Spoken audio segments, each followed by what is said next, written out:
दोस्तों इस वीडियो में बात करेंगे टाटा टेक्नोलॉजी आईपीओ के बारे में। तो ग्रे मार्केट में इस आईपीओ की जबरदस्त डिमांड है। इसके प्रीमियम में लगातार तेजी देखने को मिल रही है और जैसे ही आईपीओ के सारे डिटेल्स अपडेट किए गए हैं, इसके प्रीमियम में काफ़ी बढ़िया तेजी देखने को मिल रही है। तो चलिए देखते हैं कि अभी इसका प्रीमियम किस प्राइस पे ट्रेड कर रहा है। और इस वीडियो में हम टाटा टेक्नोलॉजी आईपीओ के शेयर होल्डर कोटा के बारे में बात करेंगे और इनसे जुड़े जो भी डाउट्स हैं उन सब के बारे में बात करेंगे। तो चलिए वीडियो को शुरू करते हैं। लेकिन अगर आप इस चैनल पे पहली बार विजिट कर रहे हैं या फिर आपने चैनल अब तक सब्सक्राइब नहीं किया है तो चैनल को सब्सक्राइब कर लें और साथ में वीडियो को भी लाइक कर दें।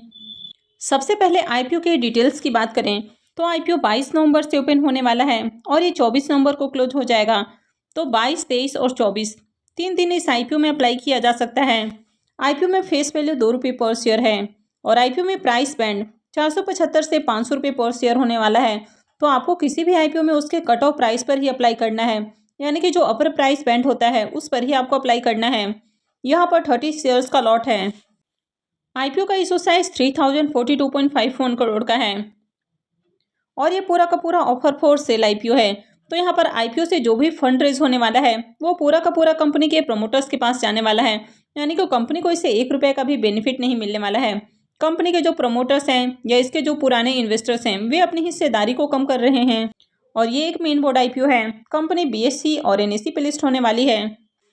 आईपीओ में रिजर्वेशन पोर्शन की बात करें तो क्यूआईबीज के लिए 50% का पोर्शन है, रिटेलर्स के लिए 35% का पोर्शन रहेगा और एचएनआईज के लिए 15% का पोर्शन होने वाला है।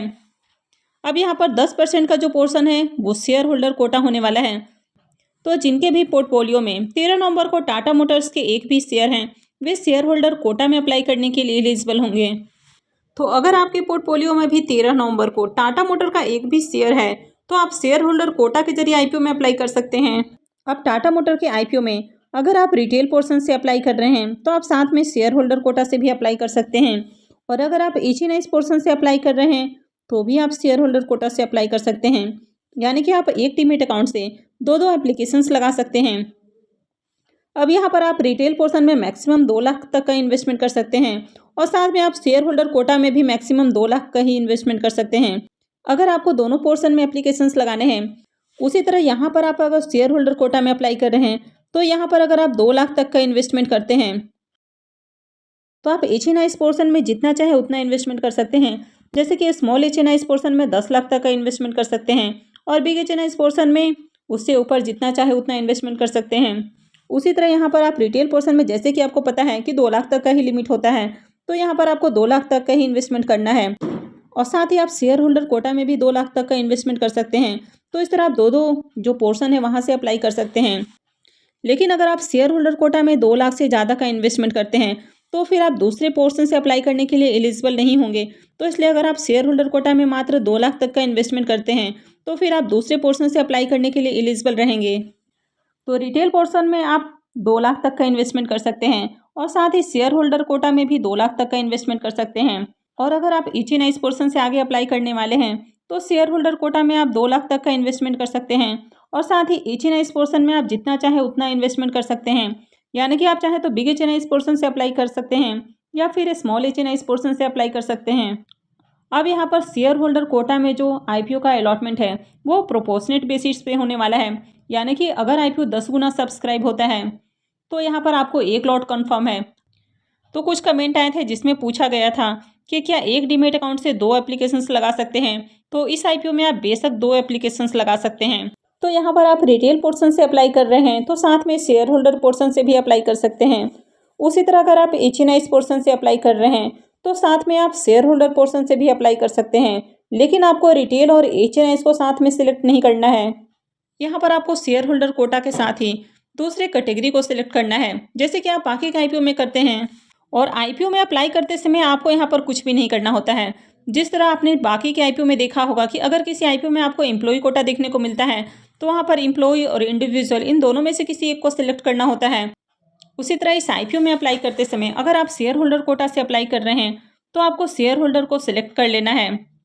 अब आईपीओ में लॉट साइज की बात करें तो आईपीओ में 30 शेयर्स का लॉट है और एक लॉट के ऊपर इन्वेस्टमेंट अमाउंट ₹15,000 होने वाला है। टाटा टेक्नोलॉजी आईपीओ में प्रमोटर्स की जो होल्डिंग है वो अभी 66.79% देखने को मिल रही है और आईपीओ आने के बाद कंपनी के प्रमोटर्स की होल्डिंग 55.39% रहेगी। अगर टाटा टेक्नोलॉजी के बिजनेस की भी बात करें तो एक तो कंपनी टाटा ग्रुप की कंपनी है जिसके ऊपर लोगों का ऑलरेडी काफ़ी ज़्यादा भरोसा है। कंपनी 1994 में इनकॉर्पोरेट हुई है, यानी कि कंपनी बहुत पुरानी और एक्सपीरियंस्ड है। और company global engineering services provider है। तो यहाँ पर कंपनी जो OEM वाली कंपनियाँ हैं इनको टर्न की सॉल्यूशंस प्रोवाइड करती है और भी जो काफ़ी तरह के सॉल्यूशंस हैं, इंजीनियरिंग से जुड़े हुए जो सॉल्यूशंस हैं वो देते हुए देखने को मिलती है। ओवरऑल बात करें तो कंपनी का बिजनेस काफ़ी बढ़िया देखने को मिल रहा है। कंपनी के फाइनेंशियल की बात करें तो कंपनी के फाइनेंशियल भी आपको काफ़ी अट्रैक्टिव देखने को मिल रहे हैं। एसेट की बात करें तो कंपनी के एसेट में ईयर ऑन ईयर आपको ग्रोथ देखने को मिल रही है।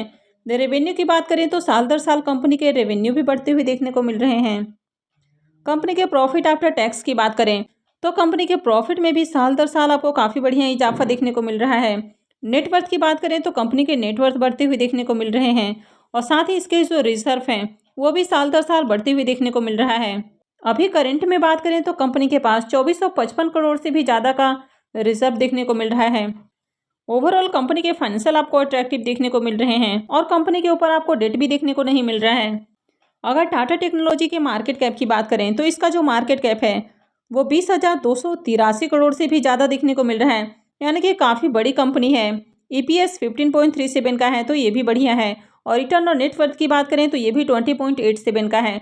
तो ये दोनों ही आपको अट्रैक्टिव देखने को मिल रहा है, यानी कि ओवरऑल इसका जो फाइनेंशियल है वो आपको काफ़ी बढ़िया देखने को मिल रहा है। और जितनी भी ये स्टेबल कंपनियाँ आपको देखने को मिलती हैं, यानी कि जो थोड़ी बड़ी कंपनियाँ होती हैं तो उनको लेकर इन्वेस्टर्स काफ़ी ज़्यादा इंटरेस्टेड देखने को मिलते हैं। अब जैसे इससे पहले आपने देखा JSW इंफ्रास्ट्रक्चर IPO को, RR केबल IPO को, वहाँ पर आपको काफ़ी बढ़िया एक्शन देखने को मिला है। और अगर इस कंपनी की बात करें तो ये कंपनी टाटा ग्रुप की कंपनी है, तो ऐसे में इसकी बात बाकी कंपनियों से काफ़ी अलग देखने को मिल रही है। और यहाँ पर अभी से इस IPO को लेकर काफ़ी ज़्यादा मार्केट डिमांडिंग देखने को मिल रहा है और ग्रे मार्केट में लगातार बाइंग हो रही है। अब जिस तरह ग्रे मार्केट में बाइंग देखने को मिल रही है तो इसके एंकर लिस्ट काफ़ी इंटरेस्टिंग देखने को मिलने वाले हैं। इस कंपनी में आपको एंकर लिस्ट में काफ़ी सारे FIIs, DIIs और म्यूचुअल फंड्स आते हुए देखने को मिलेंगे। IPO के इम्पोर्टेंट टाइम टेबल की बात करें तो IPO 22 नवंबर से ओपन हो रहा है, 24 नवंबर को क्लोज हो जाएगा। IPO का अलॉटमेंट डेट 30 नवंबर होने वाला है। रिफंड डेट 1 दिसंबर रहेगा। क्रेडिट डेट 4 दिसंबर होने वाला है और IPO की लिस्टिंग 5 दिसंबर को होगी। तो चलिए अब इसके ग्रे मार्केट प्रीमियम देख लेते हैं। टाटा टेक्नोलॉजी IPO के ग्रे मार्केट प्रीमियम को देखें तो जहां मॉर्निंग में इसका ग्रे मार्केट में प्रीमियम 298 रुपये पे ट्रेड कर रहा था, वो अभी 58 रुपये बढ़कर 356 रुपये के ऊपर देखने को मिल रहा है। तो यहाँ पर ग्रे मार्केट में काफ़ी वॉल्यूम के साथ बाइंग आती हुई देखने को मिल रही है, यानी कि ग्रे मार्केट में लगातार इसमें बाइंग है और यही रीज़न है कि इसके प्राइस में काफ़ी बढ़िया तेज़ी देखने को मिल रही है। IPO में लॉट साइज की बात करें तो 30 शेयर्स का लॉट है और अभी इसका प्रीमियम 356 पे ट्रेड कर रहा है। ऐसे में IPO से 10,680 रुपये एक लॉट से प्रॉफिट बन सकता है। अगर इसके प्रीमियम को देखें तो इसका प्रीमियम 71% से भी ऊपर ट्रेड कर रहा है। तो ग्रे मार्केट में इसकी काफ़ी बढ़िया डिमांड है और इसका प्रीमियम अभी से 71% पे ट्रेड कर रहा है। तो इस IPO में डेफिनेटली अप्लाई करना है और IPO से आपको काफ़ी बढ़िया रिटर्न देखने को मिलेगा। और जिस तरह टाटा ग्रुप का पहले का आपको पास्ट रिकॉर्ड देखने को मिल रहा है, तो कंपनी IPO के जरिए जो भी मार्केट में लिस्ट हुई है, लिस्ट होने के बाद कंपनी ने काफ़ी बढ़िया रिटर्न बना कर दिया है। तो अगर आप इसको होल्ड करके भी रखते हैं तो ये कंपनी मल्टी बैगर होने वाली है। इस IPO में आप लिस्टिंग गेन के साथ ही लॉन्ग टर्म के लिए भी इन्वेस्ट कर सकते हैं और IPO से आपको काफ़ी बढ़िया रिटर्न मिलने वाला है। तो आई होप कि आपको ये सारी जानकारी अच्छी लगी होगी। तो आप अभी से तैयार हो जाएं टाटा टेक्नोलॉजी IPO में अप्लाई करने के लिए।